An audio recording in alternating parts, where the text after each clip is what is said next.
Қарағанды қаласында Қазақстан Республикасының еңбек сіңірген жаттықтырушысы Георгий Лутошкинді еске алуға арналған каратэден Қарағанда Open халықаралық турнирі өткен болатын. Оған аудан спортшылары қатысып, жүлделі орындармен оралды. Бөліліктердің қоржынында 1 алтын, 2 күміс, 4 қола жүлде бар.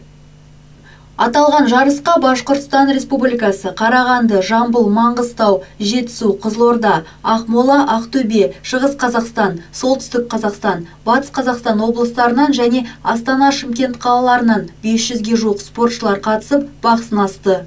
Бөлі ауданымыздың балалар жасөспірімдер спорт мектебіне 12 спортшы қатысып, жақсы результаттар көрсетті, жақсы нәтижелер көрсетті. Соның ішінде 1 алтын, 2 күміс, 4 үшінші орынмен келдік. Спортшыларымызға өте жарыс ұнады. Жақсы нәтижеде болды. 17 команда бүкіл Қазақстаннан болды, Башқұртстан Республикасынан болды. Жетісу, Қарағанды, Алматы, Шымкент қалаларынан болды. Жарыс өте жақсы нәтижеде өтті. Оның алдында біздер Ақтөбе қаласында халықаралық турнир болды, Ақтөбе Open деген. Сол жарыста тоже бөлі ауданының спортшылары өте жақсы нәтижеде көрсетуде. 2 алтын, 4 үшінші орынмен келдік. Енді еңбектенудеміз. Жаттықтырушының айтуынша, спортшылар Қазақстан Республикасының чемпионатында да жоғары нәтиже көрсетіп, жүлделі орындарға ие болған. 22 жылы осы желтоқсан айында Ақтау қаласында болған чемпионат Қазақстанда Тойшыбай Дильназ спортшымыз 1-ші орын алды. Ержанұлы Бекнұр деген оқушымыз 2-ші орын алды. Ибадулаев Азиз, Макажанова Динара деген спортшыларымыз Қазақстан Республикасынан 3-ші орындар алды. Енді спортшылар Орал, Уфа қалаларында өтетін турнирлерге қызу дайындық үстінде. Жаттықтырушы Дархан Сапаров алдағы жарыстардан зор нәтиже күтеміз дейді. Өзі каратэмен 11 жастан айналысады. Спорт шеберлігіне үміткер, қара белбеу иегері, 1-ші дан. Каратэ бөліміне 50-ге жуық оқушы келеді екен.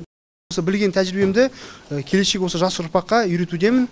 Енді өзіміздің бөлі ауданымыздың спортшылары осы спортпен айналысын, еліміздің Алла қаласа осы бөлі ауданының спортшылары шет елдерде осы Қазақстанның туын көкке көтереді деген ойдамыз, соған жұмыс жасаудамыз. Каратэмен 11 жасынан бастап айналысатын Дильназ турнирде 2-ші орынға ие болған. Ақтау қаласында өткен Қазақстан Республикасының чемпионатында жеңіске жетіп, чемпион атанған. Осы спорттан тағаныма өте қуаныштымын. Көптеген жарыстарға бардық, көптеген жерлерге бардық, ел көрдік, жер көрдік. Және де көп орындар алдым. Және де тренеріме үлкен алғыс айтамын. Осылай неше түрлі қалаларға апарып, тек біз жаттықтырып, биік белестерден көрінуімізге үлес қосып жатыр.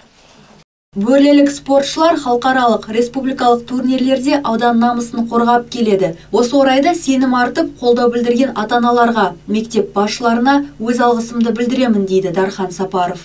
Анаргүл Көшербаева, Азамат Бабагужиев, Қарашығанақ телеарнасы.